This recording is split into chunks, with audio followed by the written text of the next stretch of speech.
Childhood adventures, dodging violence, stealing fruit, and unwelcome field trips gone terribly wrong. Childhood, a not-so-routine mix of poverty, violence, and unwanted detention stints. Another survivor, Ray Leary, has become a tireless advocate for redress and encouraging other men to tell their stories. One of 8 children, poverty and violence shaped his early years. My dad was very violent.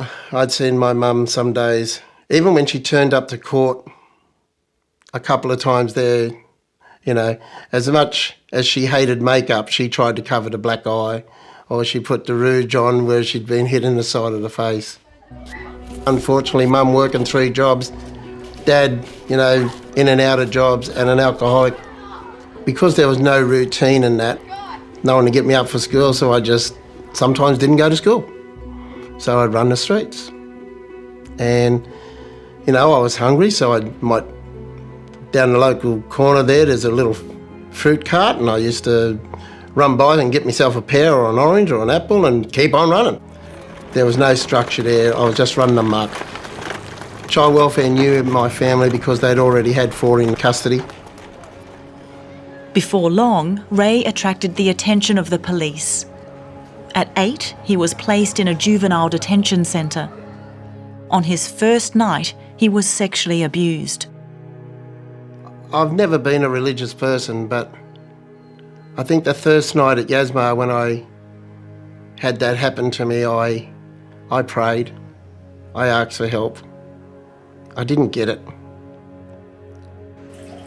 Ray became a state ward and spent years in various institutions where he suffered more abuse. One afternoon, I got to stay back and help this school teacher put the chairs up on the table. What he really kept me back for was to lead me into the storeroom and to make me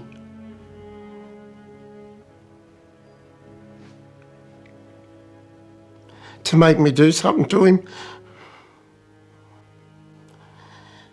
And because it had happened to me so many times, I just went along with it.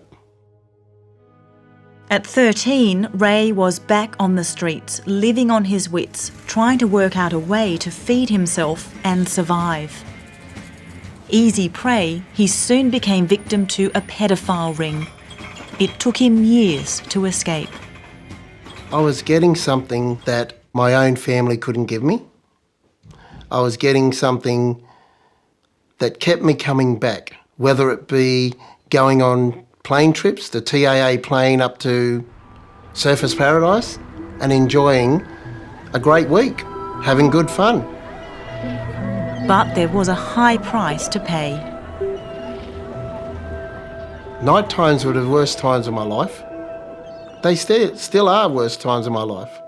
To shut my eyes and get more than 4 hours sleep a night, I'd be grateful for. But I still close my eyes and I can't put it to rest. It's the shame, embarrassment. People, they don't really understand the life that a lot of us have lived and had to survive.